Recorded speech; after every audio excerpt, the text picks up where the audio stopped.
आप लोगों को मैं एक तरह से स्ट्रैटेजी डिस्कस करूंगा कि किस तरह से आपको अपने बेस्ट आउटपुट के लिए क्या क्या चीजों का ध्यान रखना है। क्वेश्चन कैसे स्टार्ट करें समझ नहीं आता, थ्योरी तो समझ आ जाती है, लेक्चर में देख के सब कुछ समझ लेते हैं, बट क्वेश्चन नहीं स्टार्ट करना आता कि सर कॉन्सेप्ट्स भी आते हैं, घर पे बैठता हूं तो कर भी लेता हूं, बट एग्जाम में जाते या तो ब्लैंक हो जाता हूं या फिर नेगेटिव हो जाते हैं या फिर से समझ नहीं आता। एडवांस्ड में जेन्युइनली मैथ्स में अच्छा होना चाहते हैं तो आपको अपनी थॉट प्रोसेस पे वर्क करना है, सोचने का तरीके पे वर्क करना है। सर वो कैसे डेवलप होगी? वो डेवलप होगी जब आप, हेलो बच्चों, कैसे हो बेटा आप सब लोग?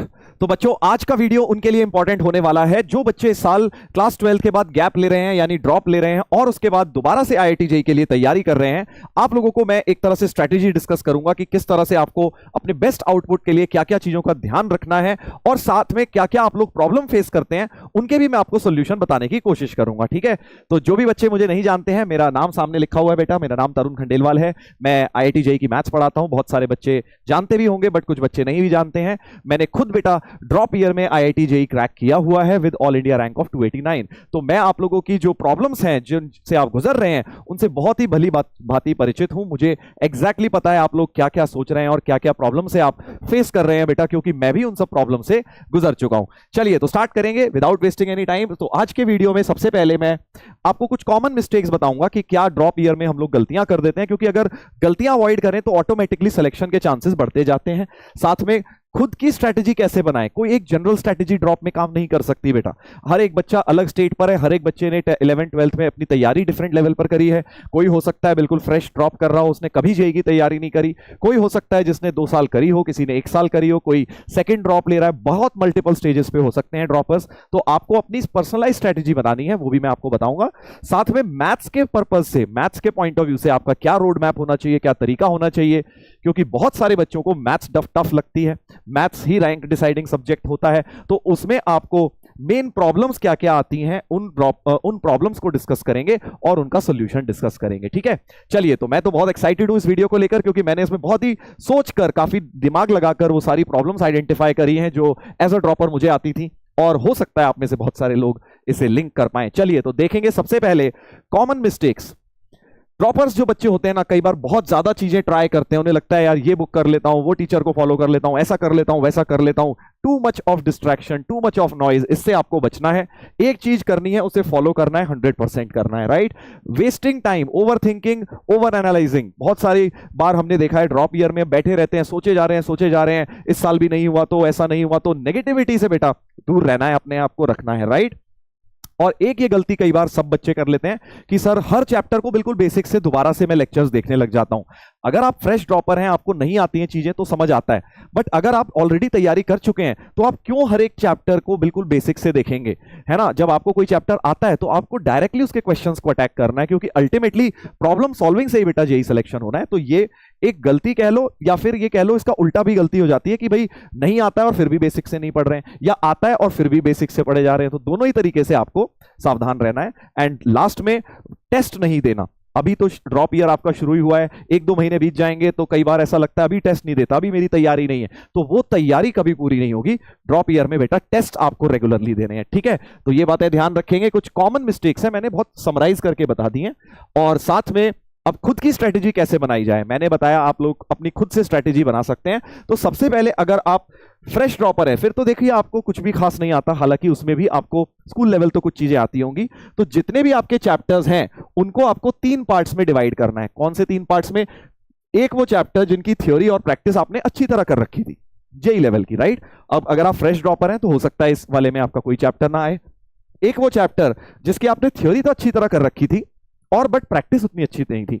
और थर्ड जिसमें ना तो थ्योरी करी हुई थी ना ही प्रैक्टिस करी हुई थी। तो अगर आप मान लीजिए 2 साल तैयारी कर चुके हैं तो बहुत सारे आपके चैप्टर इस वाले में और इस वाले कैटेगरी में होंगे। अगर आपने फ्रेश ड्रॉप ले रहे हैं तो यहां बहुत सारे चैप्टर्स होंगे, राइट। अगर 1 साल तैयारी की है तो हो सकता है आपके यहां और यहां पर हो बहुत सारे चैप्टर। तो ये क्लासिफिकेशन जरूर करिए, क्योंकि वहीं से आपको पता लगेगा कि एक्चुअल में मुझे कितनी मेहनत किस चैप्टर पर करनी है। मैथ्स में कर लीजिए, फिजिक्स केमिस्ट्री में भी आप ये सेम स्ट्रैटेजी लगा सकते हैं, और फिर उस हिसाब से अपना आउटपुट निकालिए। जिसके लेक्चर्स नहीं आते पहले लेक्चर्स अटेंड करो, जिनके आते हैं उनके लेक्चर्स ना देखते सीधे क्वेश्चंस अटेम्प्ट करिए, ठीक है। बेसिकली खुद का दिन पूरा खुद से प्लान करिए।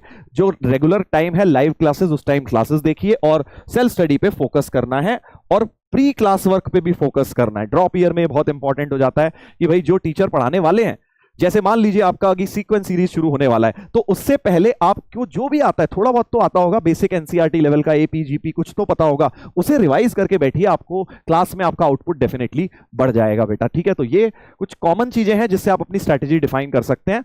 अब आ जाते हैं इस वीडियो के मेन पार्ट पर, जो कि है as a drop year student क्या बच्चे मेन प्रॉब्लम्स फेस करते हैं। हो सकता है बेटा आप में से भी बहुत बच्चे इन प्रॉब्लम से आइडेंटिफाई कर रहे हो या आगे जाकर करें। तो पहला प्रॉब्लम जनरली जो ड्रॉप ईयर में आता है वो ये आता है कि सर हमें क्वेश्चन कैसे स्टार्ट करें समझ नहीं आता। थ्योरी तो समझ आ जाती है, लेक्चर में देखकर सब कुछ समझ लेते हैं, बट क्वेश्चन नहीं स्टार्ट करना आता, या क्वेश्चन देखकर कॉन्सेप्ट ही नहीं समझ आ पाता कि कौन सा सब टॉपिक लगाना है। तो अगर आप भी बेटा ये प्रॉब्लम फेस करते हैं, बहुत सारे बच्चे ड्रॉप ईयर में ये प्रॉब्लम फेस करते हैं, थ्योरी पे थ्योरी पढ़ ली बट सर क्वेश्चन नहीं हो पा रहे हैं, तो उसके लिए सबसे पहले आपको समझना है कि आप थ्योरी पढ़ना एक तरफ और उस थ्योरी को दिमाग में फिट करना दूसरी तरफ। वो दिमाग में जब तक फिट नहीं होगी तुम क्वेश्चंस में अप्रोच नहीं सोच पाओगे। दिमाग में कैसे थ्योरी फिक्स होगी? नोट्स को अच्छे से बनाओ बेटा।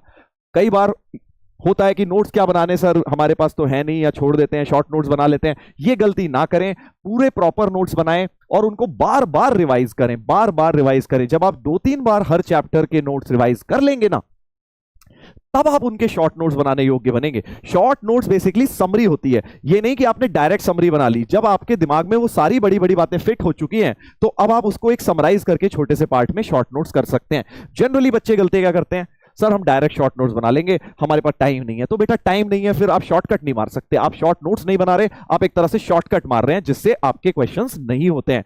तो पहला काम ये, अपने नोट्स प्रॉपर बनाओ और उन नोट्स को, चाहे आप बुक के फॉर्म में नोट्स ले रहे हैं या फिर आप अपने पर्सनल नोट्स बना रहे हैं, जैसे भी आप कर रहे हैं, उन नोट्स को रिवाइज बार बार करो। रिवाइज करना मेन है, बुक नोट्स बनाने पे मेन फोकस नहीं है। उस नोट्स का पर्पस क्या है? उन नोट्स को पर्पस ये है कि भाई आप उससे अपना रिवीजन करेंगे, और जितनी बार आप रिवाइज करेंगे उतने ज्यादा वो कॉन्सेप्ट्स आपके माइंड में सेट होते जाएंगे, उतने ज्यादा आप उन्हें क्वेश्चंस के अंदर लगा पाएंगे बेटा। ठीक है, चलिए, तो ये पहली प्रॉब्लम बहुत कॉमन प्रॉब्लम है।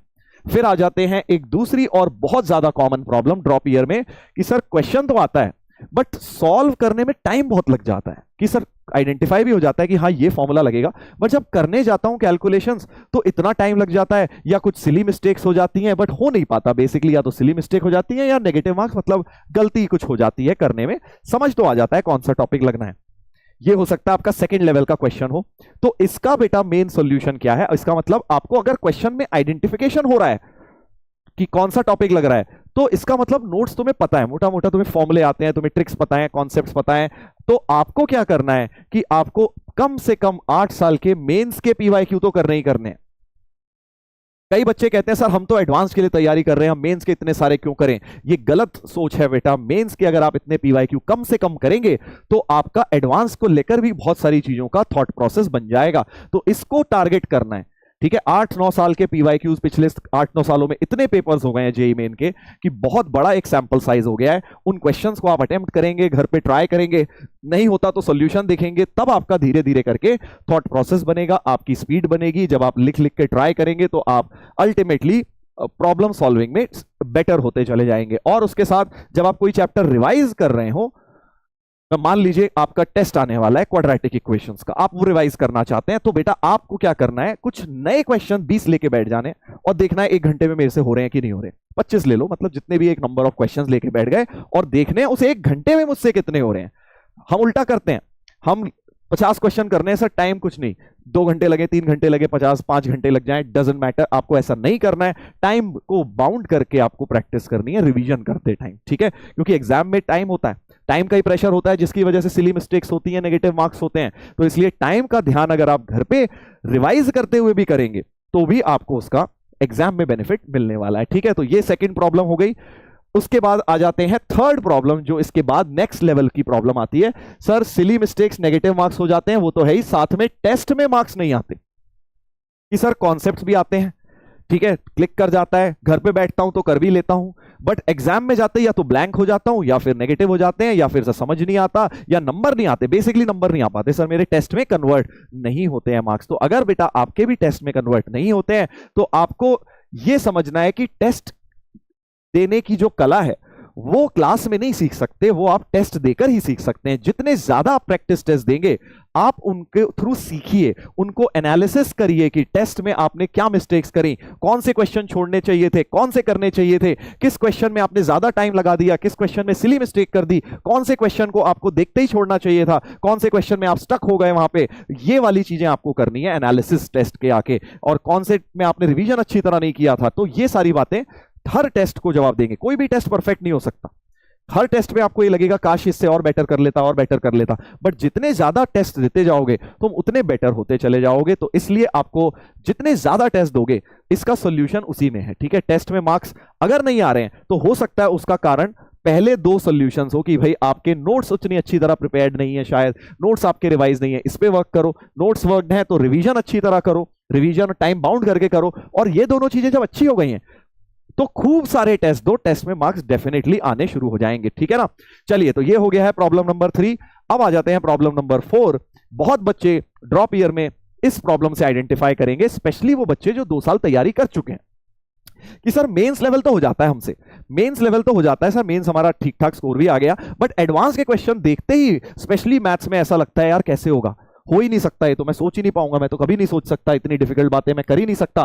तो ये एक बहुत कॉमन प्रॉब्लम है कि एडवांस का क्वेश्चन देखकर ही समझ नहीं आता कि क्या करना है उसमें।